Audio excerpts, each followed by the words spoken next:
क्या 12 लाख तक आईटीआर भरने की जरूरत नहीं होती है? क्या टैक्स जीरो है तो भी आईटीआर भरनी पड़ेगी? अगर आप भी ऐसा सोचते हैं तो इस वीडियो को आखिर तक जरूर देखिए, क्योंकि आज मैं आईटीआर से जुड़े ऐसे सभी कंफ्यूजन्स आसान भाषा में दूर करने वाला हूं। तो नमस्कार दोस्तों, जब भी आप कमाई करते हैं सरकार को उसमें कुछ टैक्स भी देना पड़ता है, या टैक्स नहीं भी बनता है तब भी इनकम की जानकारी सरकार को देनी पड़ती है, या फिर देना फायदेमंद रहता है। तो आज की इस वीडियो में हम बिल्कुल आसान भाषा में समझेंगे आईटीआर क्या होती है, आईटीआर किसे भरनी पड़ती है, ओल्ड टैक्स रिजीम में और न्यू टैक्स रिजीम में कितनी इनकम तक आईटीआर भरनी जरूरी होती है, कम इनकम होने पर किन लोगों को आईटीआर भरनी पड़ती है, आप आईटीआर नहीं भरते हैं तो क्या होगा, और आईटीआर भरने के क्या क्या फायदे हैं, ये सब कुछ आज की इस वीडियो में जानने वाले हैं। तो चलिए बिना समय बर्बाद किए शुरू करते हैं। तो दोस्तों सबसे पहले समझते हैं आईटीआर क्या है। आईटीआर का फुल फॉर्म होता है इनकम टैक्स रिटर्न।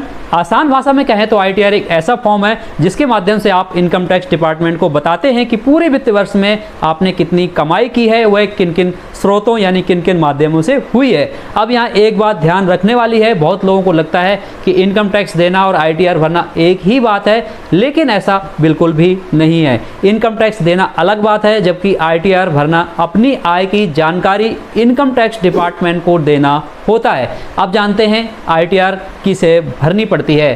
तो आईटीआर के लिए कुछ लिमिट होती है। सबसे पहले इनकम लिमिट समझ लेते हैं। अगर आप ओल्ड टैक्स रिजीम चुनते हैं तो 60 साल से कम उम्र के व्यक्ति के लिए बेसिक एग्जम्पशन जो लिमिट है वो 2.5 लाख रुपए तक होती है। 2.5 लाख से ऊपर जिनकी आय है उन्हें आईटीआर भरना पड़ता है, उन्हें आईटीआर भरना अनिवार्य होता है। वहीं पर सीनियर सिटीजन जिनकी उम्र 60 से 80 वर्ष है उनके लिए लिमिट 3 लाख है, यानी 3 लाख से अधिक अगर उनकी आय है तब उनको आईटीआर भरना होगा। और सुपर सीनियर सिटीजन यानी जिनकी उम्र 80 वर्ष से अधिक है उनके लिए ये लिमिट 5 लाख रुपए तक है, यानी इस लिमिट से ज़्यादा कमाई पर ही आईटीआर भरना जरूरी होता है। उदाहरण के लिए मान लीजिए आपकी सैलरी 4 लाख रुपए है और आपने ओल्ड रिजीम चुनी, तब आप चूंकि आपकी इनकम 2.5 लाख रुपए से ज़्यादा है इसलिए सामान्य तौर पर आपको आईटीआर दाखिल करनी पड़ेगी।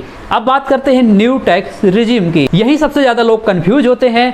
बहुत लोग कहते हैं 12 लाख तक आईटीआर भरने की ज़रूरत नहीं होती है, लेकिन यह बात सही नहीं है।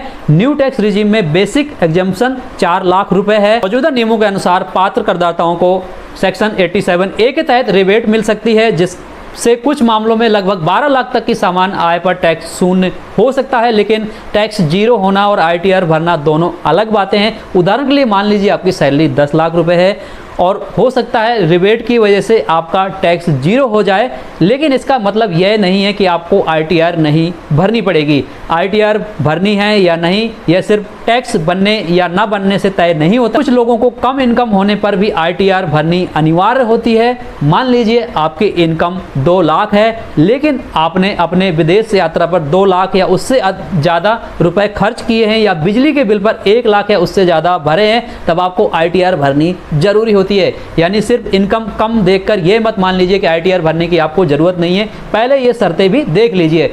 वहीं इन कंडीशन में भी आईटीआर भरना अनिवार्य होता है, जैसे करंट अकाउंट में पूरे साल में 1 करोड़ या उससे ज़्यादा जमा किए हों, बिजनेस टर्नओवर जो है वो 60 लाख से ज़्यादा हो, प्रोफेशनल रिसिप्ट जो है 10 लाख से ज़्यादा हो, या टीडीएस टीसीएस 25 या उससे ज़्यादा 25,000 या उससे ज़्यादा कटा हो, जो कि सीनियर सिटीजन्स के लिए। सेविंग अकाउंट में पूरे साल में 50 लाख या उससे ज़्यादा जमा किए हों, तब आपको आईटीआर भरनी अनिवार्य होती है। अगर आपका टैक्स नहीं बनता है और आईटीआर नहीं भरा तो ये नुकसान भी आपको हो सकते हैं। मान लीजिए आपकी सैलरी 3 लाख है, इस इनकम पर आपका कोई टैक्स नहीं बनता है, लेकिन आपकी कंपनी ने पूरे साल में 12,000 रुपये टीडीएस काट लिया। अगर आप आईटीआर दाखिल नहीं करेंगे तो सामान्य तौर पर उस टीडीएस का रिफंड क्लेम नहीं कर पाएंगे।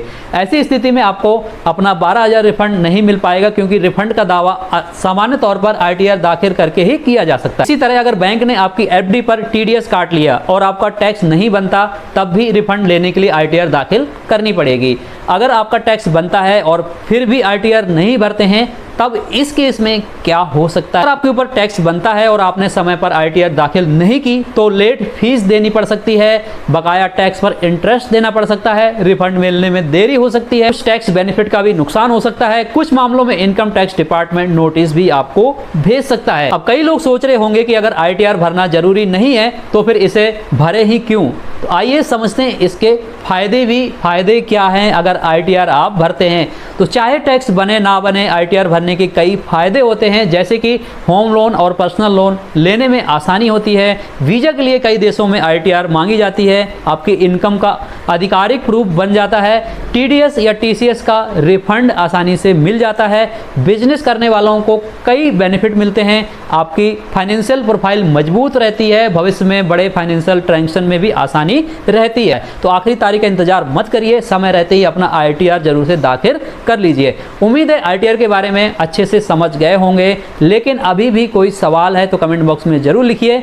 और अगर आपको ये वीडियो पसंद आई हो तो इस वीडियो को शेयर करना ना भूलें। अगला वीडियो किस टॉपिक पर होना चाहिए आप कमेंट में अवश्य लिखिएगा।